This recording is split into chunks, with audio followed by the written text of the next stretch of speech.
Welcome to the Revenge Chronicles channel. Enjoy your viewing pleasure. Alright folks, buckle up because I need to get this off my chest.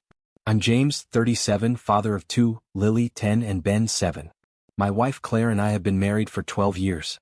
You know how life sometimes feels like it's on autopilot? Wake up, get the kids ready, work, dinner, repeat. That was me. Until one Thursday morning, everything changed. The day started like any other chaotic school morning. Ben was running around shirtless because apparently finding a t-shirt was equivalent to discovering Atlantis. Lily was upset because her braid wasn't braidy enough, and I was chugging coffee like it was life support. Claire had been away on a business trip since Tuesday, and honestly, mornings were always tougher without her. As I was buttering some toast, my phone buzzed. Claire's name lit up the screen. "Hey babe, what's up? Everything okay?" I asked, balancing the phone on my shoulder while spreading peanut butter on another slice. Her voice sounded off, shaky, nervous. "James, something happened last night?" Cue the immediate pit in my stomach. "What do you mean? Are you okay?" She let out a sharp breath. "My purse got stolen in the hotel lobby. It had my ID, credit cards, and about $1,200 in cash." My brow furrowed. "Wait, you were carrying that much cash? Why?" She hesitated. "It was supposed to cover some group dinner expenses, tips. You know how these corporate trips are." Okay, fair enough, I thought. Companies sometimes reimburse employees after group dinners. But still, something felt off. I chalked it up to paranoia. She continued, "I need you to cancel our credit cards right away. My boss said he'd overnight me replacements, so don't worry about that." I nodded along even though she couldn't see me. "Alright, I'll handle it. Are you okay though? Did they hurt you?" No, it's just, ugh, it's such a mess, James. I'm so sorry." Her voice cracked slightly and I softened. "It's okay, Claire. These things happen. I'll sort out the cards and you just focus on wrapping up your trip." We said our goodbyes and I hung up, a strange feeling lingering in my gut. But life doesn't pause for gut feelings, right? I canceled the cards, packed the kids' lunches and shoved them out the door just in time for the school bus. The day went on. I told myself Claire was just stressed, that there was no reason to suspect anything. But hindsight, man, hindsight is cruel. Weeks later, a random search for our home insurance documents would dig up something that made that Thursday morning phone call look like the opening credits of a horror movie. And that's where it all began. Alright, so fast forward about 3 weeks after Claire's purse theft incident. Things had gone back to normal, or at least what I thought was normal. Claire came home from her business trip, all smiles, acting like everything was fine. I didn't press her about the stolen purse because, honestly, life had a way of piling other problems on top of it. Work deadlines, soccer practices, PTA meetings, it's like life intentionally keeps you distracted. Anyway, one Saturday morning I was digging through our home office drawers looking for our home insurance policy documents. You know, that classic paper trail of adulthood. As I'm rifling through old bills and stacks of random crap Claire and I had shoved in there over the years, I spot an envelope. It was one of those fancy Fidelity investment account statements. Now, I knew Claire had an account from an inheritance she got after her parents passed away a few years back. We talked about it briefly, but she always made it clear it was her money. Fine. I respected that. But curiosity got the better of me. I'm not proud of this, but I opened the envelope. And there it was, a withdrawal of $3,000, dated about 6 weeks ago. The timeline immediately clicked in my head. It was just a few days after her purse was supposedly stolen. My stomach tightened as I scanned the details. The money wasn't transferred to another account or anything. It was written as a check to a local jewelry store. A jewelry store. Now, I'm not some detective genius, but come on. A $3,000 check to a jewelry store, just days after she claimed her purse was stolen? Something wasn't adding up and my gut was screaming at me. I sat down at the desk, staring at the statement. My mind raced with possibilities, each one worse than the last. Maybe it was a gift for me? An anniversary surprise? But no. Claire wasn't the grand romantic gesture type. And if it was a gift, why all the secrecy? Why write a check from her private account? I couldn't shake the feeling that I was staring at something big, something life-changing. After about 10 minutes of pacing around the office, I did something I never thought I'd do. I grabbed my phone and called the jewelry store. My heart was pounding as the line rang. "Good afternoon, Silver and Stone Jewelers. How can I assist you today?" a cheerful voice answered. I cleared my throat. "Hi, I'm calling about a recent purchase. My wife might have bought something there a few weeks ago, a check for $3,000? I'm trying to make sure it's all accounted for." The woman on the line hesitated. "Sir, I'm sorry, but I can't give out details of customer transactions without their permission." I scrambled for a cover story. "I understand. I'm just trying to make sure there wasn't a mistake. You know how credit card fraud and all that happens these days?" She sighed, and I could practically hear her rolling her eyes through the phone. "All right, let me check." There was a brief pause and then she came back. "Yes, I see the transaction. It was for rings. Rings. Plural." I felt like someone had punched me in the gut. Rings. Not a ring, like some anniversary or birthday gift. Rings. What kind of rings? Wedding bands? Matching jewelry? Engagement rings? I stammered out a thank you and hung up the phone, my hands shaking. This wasn't just a stolen purse anymore. This wasn't just a stupid financial mistake. This was something else. Something darker. Something I couldn't ignore. Claire had lied to me and now I couldn't unsee it. After I hung up the phone with the jewelry store, I just sat there. You know that feeling when your brain tries to catch up with what your gut already knows? Yeah, that was me. Rings. Plural. Claire had spent $3,000 on rings shortly after her purse was supposedly stolen. I kept replaying that morning phone call in my head, the way her voice shook, the way she was overly apologetic. Was she nervous because she was lying? Because she was caught off guard? I tried to give her the benefit of the doubt. Maybe there was a logical explanation. Maybe the rings were for me and the kids. Maybe. I don't know, maybe she had a surprise planned and I was blowing this out of proportion. But $3,000? From her separate account? On something she'd never mentioned in weeks? No. This wasn't adding up. That afternoon, Claire was out with Lily at a friend's birthday party, and Ben was glued to his Nintendo Switch on the couch. I couldn't sit still. I opened our shared laptop and started poking around, emails, messages, travel itineraries. I wasn't proud of myself, but I needed answers. Her inbox was clean. Too clean. Like someone who knew what they were hiding. I found the itinerary from her last business trip. The hotel name caught my eye, a place downtown not too far from home. I clicked on the confirmation email. The reservation was for 4 nights. But on the last night, there was a record of an additional room charge. Room service late at night. 2 meals. A bottle of wine. My stomach turned. It felt like every clue was another nail in the coffin. Claire was cheating on me. I didn't have undeniable proof yet, but the signs were all there. The stolen purse story, the jewelry purchase, the late-night room service. It was like a bad TV drama unfolding in my own house. The worst part? I didn't even know who it was. Someone from her office? A client? Someone local? I sat on the edge of our bed, clutching my phone, staring at her name in my contacts. I wanted to call her. Confront her. Demand answers. But I stopped myself. If she was lying to me, she'd lie again. If I wanted the truth, I needed to be smarter about this. When Claire got home later that evening, she was all smiles. She kissed me on the cheek, ruffled Ben's hair, and asked if I'd remembered to pick up the dry cleaning. I felt like I was looking at a stranger. "Yeah," I said, forcing a smile. "Got it covered." The whole night I watched her. Every glance at her phone, every time she stepped away to check an email. I felt like I was unraveling and she had no idea. But I knew one thing, I wasn't going to let this go. Not this time. The thing about suspicion is that once it sets in, it's like poison. It seeps into everything. Every smile Claire gave me, every casual conversation, every time she laughed at something on her phone, it all felt fake. Like a mask. That night, after the kids were in bed, Claire and I were sitting on the couch watching some random Netflix series neither of us was paying attention to. She was scrolling through her phone and I was pretending to watch while keeping an eye on her. "Who are you texting?" I asked casually. She barely looked up. "Oh, just Erica from work. She's asking about next week's presentation." Erica. Right. Claire's work bestie. Always the go-to scapegoat for vague explanations. I nodded, pretending to focus on the show again, but my stomach was churning. I felt like a stranger in my own living room. After about 10 minutes, Claire stretched and said, "I'm gonna head to bed early. This week has been exhausting." She kissed me lightly on the forehead like I was a child and disappeared upstairs. The second I heard our bedroom door close, I grabbed her purse off the chair by the front door. I know, it's wrong. But at this point, my gut was screaming at me and I couldn't ignore it anymore. I opened it and rifled through her wallet, receipts, everything. And then I found it, a folded receipt stuffed into one of the side pockets. Silver and Stone Jewelers. My breath caught in my throat. The date matched the transaction on the fidelity statement. $3,000. Paid by check. But then I noticed something else scribbled at the bottom of the receipt.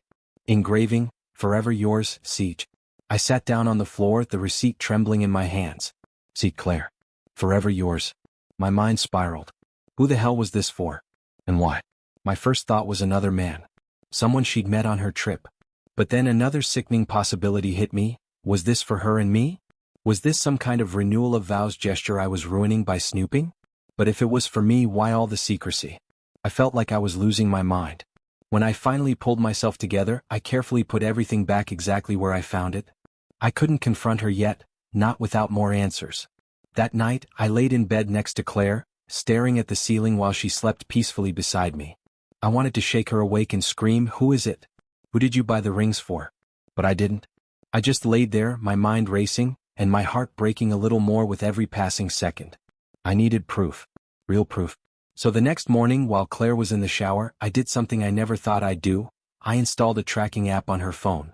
I felt disgusting. Guilty. But I also felt like a man drowning, clawing at anything to keep myself afloat. And as I watched her leave for work, casually waving goodbye from her car, I knew one thing for certain. This was far from over. Installing that tracking app felt like crossing a line I couldn't uncross. I sat on the edge of the bed after she left, staring at my phone, the app open, watching her little location pin move across the map. Claire was heading to her office, at least that's what it looked like. The app also mirrored her texts and call logs. I told myself I'd only check if something seemed off. But let's be real, I checked almost immediately. Her texts were mostly mundane. A group chat with coworkers about an upcoming quarterly report. A couple of texts to Erica. And then, one message stood out. Unknown number, morning beautiful. Can't stop thinking about last time. When can I see you again? My stomach dropped. Claire had replied, but her response was short and careful. I told you not to text me on this number. I'll let you know when it's safe. Safe. Like she was smuggling state secrets instead of, well, whatever this was. My hands were shaking as I scrolled through the previous messages. It wasn't a long conversation thread, like she had deleted most of them. But there was enough. Enough to know something was happening. Enough to know I wasn't crazy. I felt like throwing up. Claire wasn't just lying about money or jewelry. She was lying about everything. I spent the rest of the day in a fog, alternating between rage, sadness, and this hollow emptiness I can't even describe. I couldn't look at my kids without feeling sick about what was happening to our family. When Claire came home that evening, she kissed me on the cheek like usual and asked, "How was your day?" How was my day? Are you serious? But I played along. Busy, same as usual. How about you? She shrugged, kicking off her heels. Exhausting. Meetings all day. Meetings? Sure. I couldn't stop staring at her. Every word she said felt fake. Every smile, every glance, it was all wrong. After dinner, while Claire was upstairs helping Lily with homework, I made a decision. I was going to confront her mystery man directly. I saved the unknown number and sent a text. "This is James. Claire's husband. Who are you?" I sat there, staring at the screen, heart pounding, waiting for those three little dots to pop up. Nothing. A few minutes later, my phone buzzed. It was a reply. "Unknown number. I think you have the wrong number, man." Wrong number? Don't insult my intelligence. I don't have the wrong number. I've seen the messages. Stop playing games and tell me who you are. Again, silence. Then, unknown number. I'm sorry. I didn't know she was married. I nearly threw my phone across the room. Didn't know she was married? Claire didn't just lie to me, she lied to him too. Or, at least that's what he wanted me to believe. Who are you? Are you local? How long has this been going on? No response. Nothing. I sat there on the couch, clutching my phone, trying to piece it all together. Was this guy telling the truth? Did Claire really hide her marriage from him? And if so, how deep did this go? Upstairs, I heard Claire laughing softly with Lily. I closed my eyes and leaned back against the couch, feeling like the weight of the world was crushing my chest. I had answers, but not enough. I needed to know everything. And I wasn't going to stop until I did. The next morning, Claire was in the kitchen making coffee, wearing one of my old college hoodies. She looked so normal. Like she wasn't hiding a secret that was tearing me apart. "Morning, babe," she said, handing me a mug. I forced a smile. Morning? My mind was racing, but I tried to keep it together. I had to play it smart. As she turned to grab her phone from the counter, I noticed something. A notification flashed briefly before she swiped it away. It was from the unknown number. "Can we talk? Please?" Claire froze for half a second before slipping her phone into her pocket, her smile tightening. "Everything okay?" I asked casually, sipping my coffee. She nodded quickly. Yeah, just work stuff. But her eyes wouldn't meet mine. It was such a small moment, but it said everything. She was lying. Again. And now I knew she was scared. That tiny moment, Claire freezing at her phone screen, was like a crack in a dam. Small but impossible to ignore. She left for work shortly after, kissing me goodbye and saying, "Love you," in that sing-song voice she always used. I just nodded. The second her car pulled out of the driveway, I grabbed my phone and opened the tracking app. She was heading to her office. But something told me that wasn't the real destination. I called in sick to work, dropped Ben and Lily at school, and parked down the street from Claire's office building. I sat there gripping the steering wheel watching. And then I saw it. Claire's car pulled into the lot, but instead of going inside, she stayed in her car. 5 minutes passed. Then 10. Finally, another car pulled up beside her. A black sedan. A man got out. Mid-40s, sharp suit, confident walk. He leaned into Claire's car window and they talked for a minute. Then, God help me, they hugged. It wasn't a work colleague hug. It wasn't casual. It was intimate. I gripped the steering wheel so hard my knuckles went white. I snapped a photo of them with my phone. Proof. Claire and the man talked a little longer before he got back in his car and drove off. Claire finally went into her office, like nothing had happened. I sat there staring at the picture on my phone, my heart pounding. I had my answer. But now I needed the truth. That I sat in my car outside Claire's office for another 20 minutes, just processing. My phone screen was still open, showing the photo I'd taken of her hugging that guy. Every time I looked at it, my chest tightened. I needed answers. But confronting her in anger would just give her room to lie, twist the truth, or worse, make me feel like I was the crazy one. No, I needed to corner her with undeniable proof. That night I played it cool. Claire came home, poured herself a glass of wine, and talked about her long day at work. I nodded along, watching her over the rim of my beer bottle. After the kids went to bed, I said casually, "Hey Claire, do you have any big meetings coming up? Any late nights at the office?" She looked up from her phone, surprised by the question. No. Why? I shrugged. Just curious. You've been working so hard lately. She smiled faintly, but I saw her shoulders relax. She thought I was buying her act. I wasn't. The next morning, after she left for work, I made a call to Silver and Stone Jewelers. I didn't beat around the bush this time. "Hi, I believe my wife bought a set of rings there a few weeks ago. They were engraved with 'Forever Yours,' see. I need to know, were they wedding bands?" The woman on the phone hesitated. "Sir, please," I interrupted. "I just need the truth." She sighed. "Yes, they were wedding bands. A matching set." Matching sets. I thanked her and hung up, my hands shaking. Claire hadn't just bought jewelry. She bought wedding bands.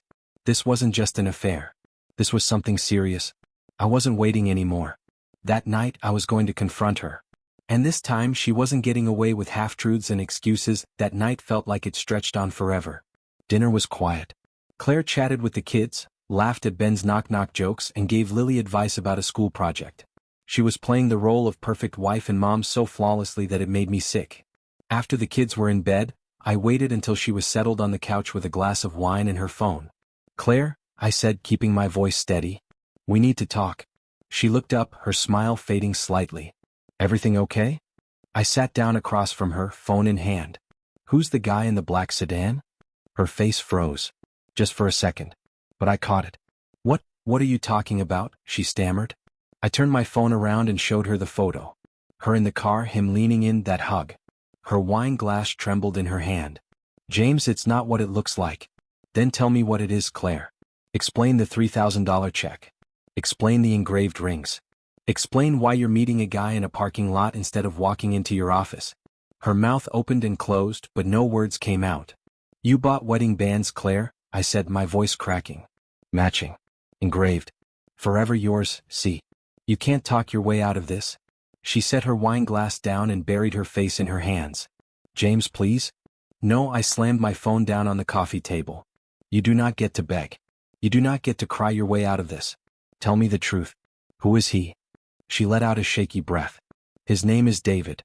He's my coworker. He's a senior partner at the firm." "David? Of course it's always a David. How long, Claire? How long has this been going on?" She hesitated, wiping her eyes. Almost a year. Almost a year." I felt like I couldn't breathe. My chest was tight, my vision blurry. "And the rings? What were the rings for?" Claire's voice was barely a whisper. We talked about leaving everything behind. Starting over.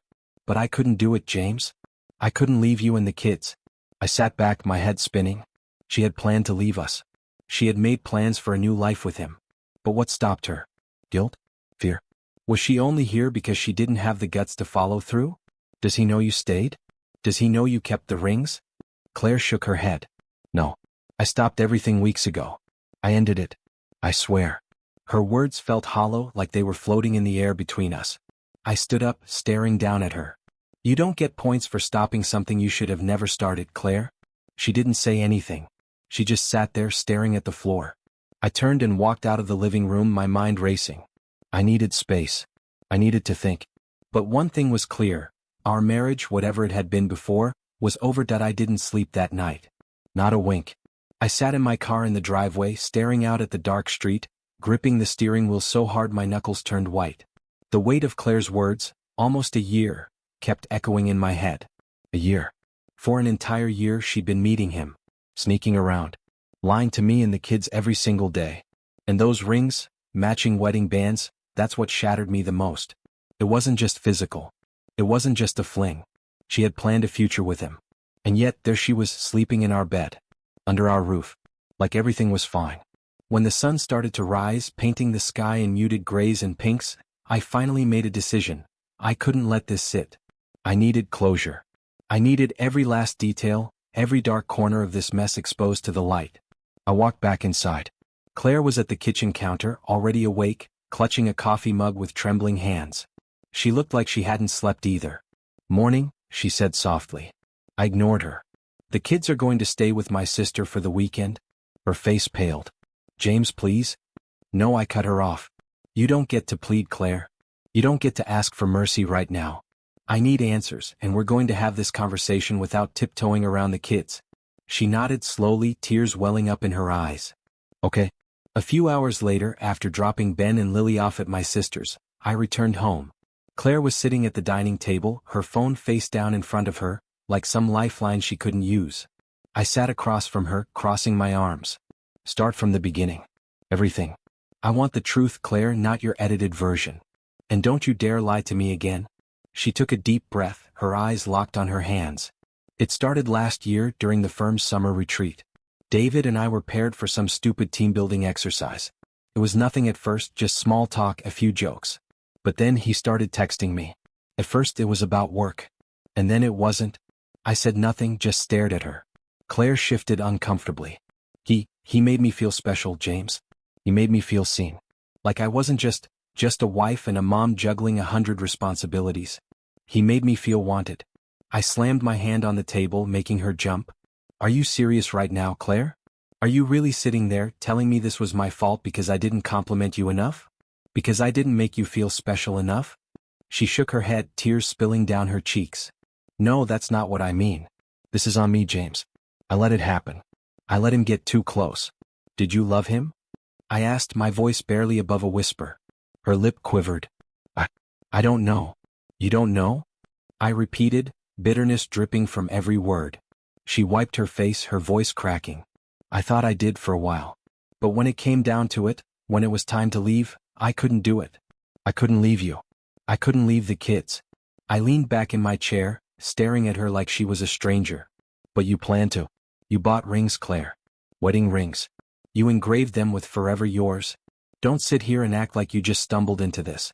You were ready to leave everything behind. She broke down then, full-on sobbing into her hands. I didn't comfort her. I couldn't. When did it stop? I asked, my voice cold. After the purse thing, she choked out. That was supposed to be our last trip together. I told him I couldn't do it anymore. I told him I was done. I stared at her, searching for any sign of the woman I married, the woman I'd built a life with. Does he know you're done? Really done? She hesitated. I think so. I haven't seen him since. But he's still texting you, I said, motioning toward her phone. He's still reaching out. And you didn't block him. You didn't shut it down completely. Claire froze, her silence answering the question for me. You didn't end it, Claire. You just paused it. She started to speak, but I held up a hand. No. I'm done hearing your excuses. You had a choice. 1,000 chances to stop this before it got this far. And every single time you chose him. We sat in silence, the weight of everything hanging between us. Finally I stood up. I'm going for a drive. Don't text me. Don't call me. James, please? But I was already walking out the door. I drove aimlessly for hours, past neighborhoods, through empty stretches of road.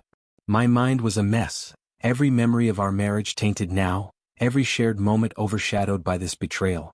At some point, I pulled into an empty parking lot, turned off the engine and just sat there in silence. I had two options. I could try to forgive her. Try to piece this mess back together for the kids, for the life we built. I could walk away. Start over. Neither option felt good. Both felt impossible. But one thing was certain, I couldn't keep pretending. When I finally pulled back into our driveway late that night, the house was dark. Claire was asleep, or pretending to be. I grabbed a pillow and a blanket from the hall closet and made my way to the couch. As I lay there in the dark, staring at the ceiling, one thought kept repeating in my mind. This wasn't my fault. It wasn't my choices that brought us here. But now it was up to me to decide what happened next. I didn't sleep on the couch. Not really. I drifted in and out, my mind looping every detail of Claire's confession. The engraved rings, the lies, almost a year. Each piece felt like a knife twisting in my gut. Around 6 a.m. I heard Claire moving around upstairs. The faint creak of our bedroom door, her soft footsteps down the hall. I knew she'd see me on the couch. I didn't care. She stood in the doorway, her hair pulled back, wearing one of my old hoodies again. It felt like an insult. James, can we talk? She said quietly, clutching a mug of coffee like it was holding her together. I sat up, rubbing my face. What's left to say, Claire? You've already said it all. She stepped into the room, sitting gingerly on the armchair across from me. I know you don't believe me, but I'm done with him. I'm not talking to him anymore. I laughed bitterly, shaking my head. That's funny because your phone says otherwise. You told him you'd let him know when it's safe to talk. That doesn't sound like someone who's done. Her face went pale. You saw that? Yeah, Claire. I saw it. Just like I saw the receipt for the wedding rings, and the hotel charges for 2 meals and a bottle of wine. I've seen it all. She looked down, tears pooling in her eyes again. I'm so sorry, James. I can't undo it. But I want to fix this. I want us back. I stood up, pacing the living room. Fix this? You think this can just be fixed? Like it's a leaky faucet or a broken window? She stayed quiet, her shoulders trembling. You plan to leave me, Claire. You planned a whole new life with this guy. You bought rings. You don't come back from that. She opened her mouth to respond, but my phone buzzed on the coffee table. I glanced down and froze. It was a text from an unknown number. Claire told me she ended things, but I need to know the truth. Can we meet? Claire's eyes flicked to my phone, and I saw panic flash across her face. Is this him? Is this David? I asked, holding up the screen. She didn't answer, but her silence was all I needed. I grabbed my keys off the table. You know what? Fine. I'll meet him. Let's hear his side of the story. James, please don't, Claire said, standing up quickly. This doesn't need to get worse. Oh, Claire, it can't possibly get worse, I said, walking out the door. I parked in a coffee shop lot downtown and sent a reply. Name the place. A response came almost instantly. Riverside Park. By the benches near the bridge. 30 minutes. Perfect. When I pulled into the park's lot, I spotted him immediately. David was exactly how I'd imagined, slick, confident, expensive-looking suit jacket over a pair of designer jeans. He was leaning against a bench, staring at his phone. I walked up, my fists clenched at my sides. David? I said, my voice low. He looked up and visibly flinched when he realized who I was. James. No. You don't get to talk yet, I said, stepping closer. You've been sleeping with my wife. You were planning a whole new life with her. You bought rings. So start talking. Why the hell are you texting me now? David glanced around nervously. Look, man, I'm not proud of what happened. Claire told me she ended things, but I don't know. Something doesn't feel right. Doesn't feel right? I said with a bitter laugh. What part? The cheating, the lying, or the fact that you're standing here talking to me instead of running away like you should be? He swallowed hard. I thought she was leaving you. That was the plan, James. She told me she was ready. But she didn't, did she? I said, stepping closer, my voice low and dangerous. And now you're here hoping for what? Closure? Answers? David hesitated. I needed to know if she was lying to me too. I stared at him, my jaw tight. It wasn't an apology. It wasn't remorse. He was hurt because Claire had lied to him too. You don't get to play the victim here, David. You knew she was married. You knew she had kids. And you went for it anyway. He looked down, guilt flashing across his face. You're right. I have no excuse. We stood there in silence for a moment, just two men caught in the wreckage of Claire's choices. Are you still talking to her? I asked. No, he said quickly. Not since she ended it. The texts, I just wanted to confirm she wasn't lying about being done. I studied him for a moment, trying to gauge whether he was telling the truth. Do me a favor, David. Stay away from my wife. Don't text her. Don't call her. Don't even think about her. He nodded. You have my word. I turned and walked away, leaving him standing there under the bridge, looking like a man who just realized he wasn't the main character in this story. When I got home, Claire was waiting in the living room, her hands clutching a throw pillow like it was an anchor. Well, she said softly, did you meet him? Yeah, I met him. I sat down across from her, exhaustion washing over me. And guess what, Claire? He's just as lost and broken as you are. She flinched like I'd slapped her. I don't know what happens next, I said, leaning forward, my elbows on my knees. But I do know this, we can't keep living like this. Not with the lying, the secrets, and the half-truths. Claire nodded, her lip trembling. Do you want me to leave? I sighed, running a hand down my face. I don't know, Claire. I honestly don't know. We sat there in silence, the weight of everything hanging heavy in the air. For the first time since this whole mess started, I realized something. No matter what happened next, our marriage, the one I thought we had, was already gone. And now, it was up to me to figure out if I wanted to rebuild something from the ashes, or just walk away. The days after my meeting with David felt like moving through wet cement. Claire tiptoed around me, her eyes constantly red and swollen, but she tried to keep up the facade for the kids. I let her. They didn't deserve to see the cracks splintering between us. We spoke only about logistics. Who was picking up Lily from dance practice, if Ben had his homework done, whether we needed more milk. But every time our eyes met, there was this silent weight pressing down on us. One evening, after the kids were in bed, Claire approached me in the kitchen. I was rinsing out a glass and she just stood there wringing her hands. James, we can't keep going like this, she said softly. I turned off the faucet and faced her. You're right. We can't. Her voice trembled. Do you want me to leave? Is that what you want? I sighed, leaning back against the counter. Honestly, Claire, I don't know what I want. I'm trying to figure out if this marriage can even be saved, or if we're just clinging to something that's already dead. She nodded, tears slipping down her face. I'll do whatever it takes, James. Therapy, counseling, anything. Therapy won't erase the fact that you planned a whole new life with someone else. That you bought rings, Claire. That you were ready to leave me and the kids behind. Her head hung low, her voice barely audible. But I didn't leave. I laughed bitterly. Do you want a medal for that? A standing ovation? You didn't leave, Claire, but you were ready to. And honestly, I don't know if that's better or worse. We stood in silence for a moment, the only sound the faint hum of the refrigerator. I'm staying in the guest room, I said finally. For now. She didn't argue. She just nodded, her tears falling silently as I walked away. The guest room became my sanctuary. A thin mattress, mismatched sheets, and a small desk lamp. It was nothing like our shared bedroom, but it felt safer. That night, I lay staring at the ceiling, the reality sinking in. My marriage wasn't just on the rocks, it was dangling over a cliff. And honestly, I wasn't sure if I even wanted to pull it back up. The next morning was painfully normal. Breakfast, school drop-offs, Claire heading to work. I spent most of the day half working from home, half staring at my phone. At lunch, I got a notification on the tracking app I'd nearly forgotten about. Claire's location wasn't at her office. It was at his office building. My stomach dropped. For a moment, I thought about ignoring it, pretending I didn't see it, didn't care. But then anger flared in my chest, burning away the numbness I'd been carrying. I grabbed my keys and drove straight downtown. I parked across the street from David's office and waited. About 15 minutes later, Claire walked out. Alone. She was looking at her phone, typing furiously as she made her way to her car. I waited until she pulled out of the parking lot and followed her from a distance. She wasn't going home. She pulled into a nearby park, the same riverside park where I'd confronted David. I parked a few spots away and watched as Claire sat down on a bench. Alone. Her phone clutched tightly in her hand. My mind raced with scenarios. Was she waiting for him? Were they still in contact? Was this another lie? But then something unexpected happened. Claire put her phone down beside her and just broke down.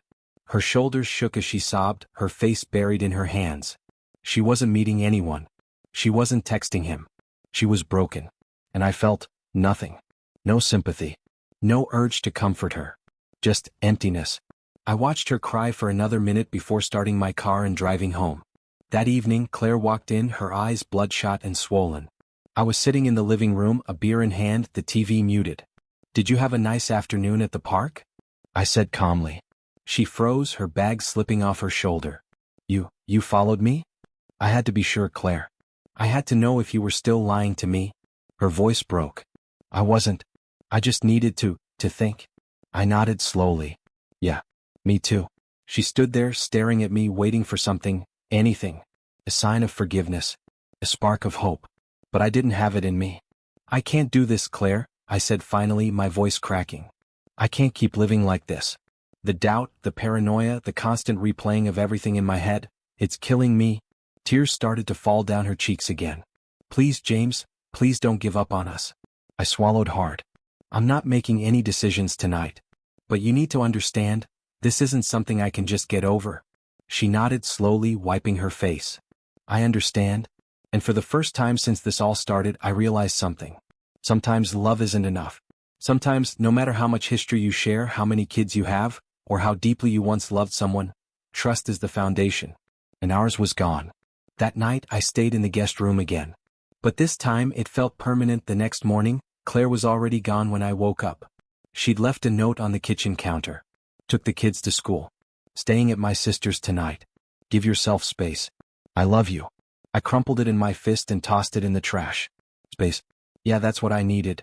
I spent the day in silence. I didn't turn on the TV, didn't touch my phone unless it buzzed with something from work or the school. I just sat in the kitchen, staring at the spot where Claire usually stood, pouring her morning coffee. I thought about the first time we met. Our wedding day. The birth of our kids. Every good moment stacked against the weight of this betrayal. By nightfall, one thing became painfully clear. I couldn't live like this anymore. When Claire came home the next day with the kids, I pulled her aside while they went upstairs. "We need to talk," I said quietly. She nodded, her face pale. "I think we need time apart.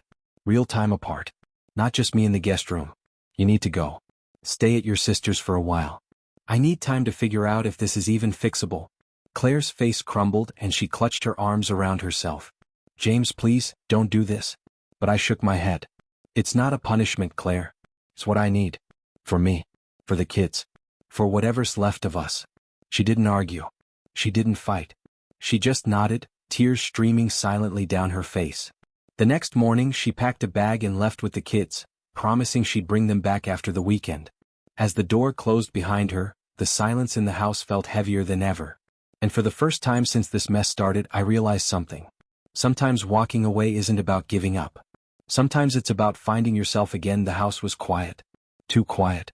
No sound of Ben stomping up the stairs or Lily humming while she did her homework at the kitchen table. No Claire moving through the house, filling it with the faint clink of dishes or her phone buzzing with notifications. Just silence. At first it felt suffocating. I wandered from room to room like a ghost, picking up toys, folding a stray blanket, staring at framed photos on the wall. There was one of Claire and me on our honeymoon, her laughing, me looking like the happiest man alive. I had to turn it face down. By the second day, the silence became less suffocating. Almost peaceful. I went for a run, something I hadn't done in months. I cooked dinner for myself, nothing fancy, just grilled cheese and tomato soup, but it felt grounding. I kept expecting Claire to text me, to check in, to ask if I'd changed my mind. But she didn't. And honestly, I was grateful for that. On the third day, my sister dropped off the kids. "Claire's staying at my place for now," she said softly. "She's giving you space." I nodded. "Thanks, Em." When the kids walked through the door, their faces lit up. Lily hugged me tight, and Ben immediately started asking if we could have pizza for dinner. For those few moments, everything felt normal. That night, after I tucked them into bed, Lily lingered in the doorway. "Daddy, are you and Mommy okay?" she asked, her voice small. My heart cracked. "We're working on it, sweetheart. Sometimes grown-ups need a little time to figure things out." She nodded slowly, but I could see the worry in her eyes. "Are we still a family?" I pulled her into a hug, holding her tight. "Always, Lily. No matter what happens, we'll always be a family." She smiled weakly, kissed my cheek, and went to bed. I sat on the couch after that, staring at the dark TV screen. This wasn't just about me and Claire anymore. This was about them, our kids, their stability, their sense of safety. Whatever decision I made next, it couldn't be about revenge or anger. It had to be about them. The next morning, Claire texted me. "Can we talk? Just us. No pressure, no expectations. Please." I stared at the message for a long time before typing back, "Okay. Tonight. After the kids are asleep." Claire showed up that evening after dinner. She looked different, tired, smaller somehow. She stood in the doorway holding her purse like she might bolt at any moment. "Hey," she said softly. "Hey," I replied, stepping aside to let her in. We sat in the living room across from each other, the silence heavy. "James, I've been thinking a lot these past few days," she started, her voice trembling. "About everything I've done, the damage I've caused, and whether there's even a path forward for us." I stayed quiet, letting her talk. "I can't take back what I did. I can't erase it no matter how much I want to. But I need you to know. I do love you. And I love our family. I never stopped loving you, even when I was making the worst mistakes of my life." Her voice cracked and she wiped at her eyes. "But I understand if you can't forgive me. If you can't ever look at me the same way again." I leaned forward, resting my elbows on my knees. "Claire, love isn't the issue. I believe you love me. I believe you love the kids. But love doesn't fix trust. And trust is everything." She nodded slowly, tears streaming down her cheeks. "I've been thinking about the kids," I continued. "About what they need. And what I need. And the truth is, I don't think I can move past this. Not now. Maybe not ever." Claire's face crumpled and she buried her face in her hands. But she didn't argue. She didn't beg. She just nodded. "What happens now?" she whispered. "We'll figure it out," I said softly. "For them. For Lily and Ben. We'll keep things civil, we'll keep them safe, and we'll make sure they know they're loved." She nodded again, her shoulders shaking with silent sobs. The next few weeks were a blur of hard conversations, paperwork, and splitting schedules. Claire moved into an apartment nearby and we settled into a routine, sharing custody, balancing school pickups, and keeping our communication strictly about the kids. It wasn't easy. Some days it felt impossible. But the silence in the house started to feel less heavy. I began to find pieces of myself again, small ones but pieces nonetheless. One evening after dropping the kids off at Claire's, I sat in my car in the driveway, staring at the fading light through the windshield. This wasn't how I imagined my life turning out. But it was still my life. And for the first time in months I felt like I had control of it again. I took a deep breath, turned the ignition, and drove away. Sometimes love isn't enough. Sometimes trust can't be rebuilt. But sometimes walking away isn't failure. Sometimes it's the bravest thing you can do.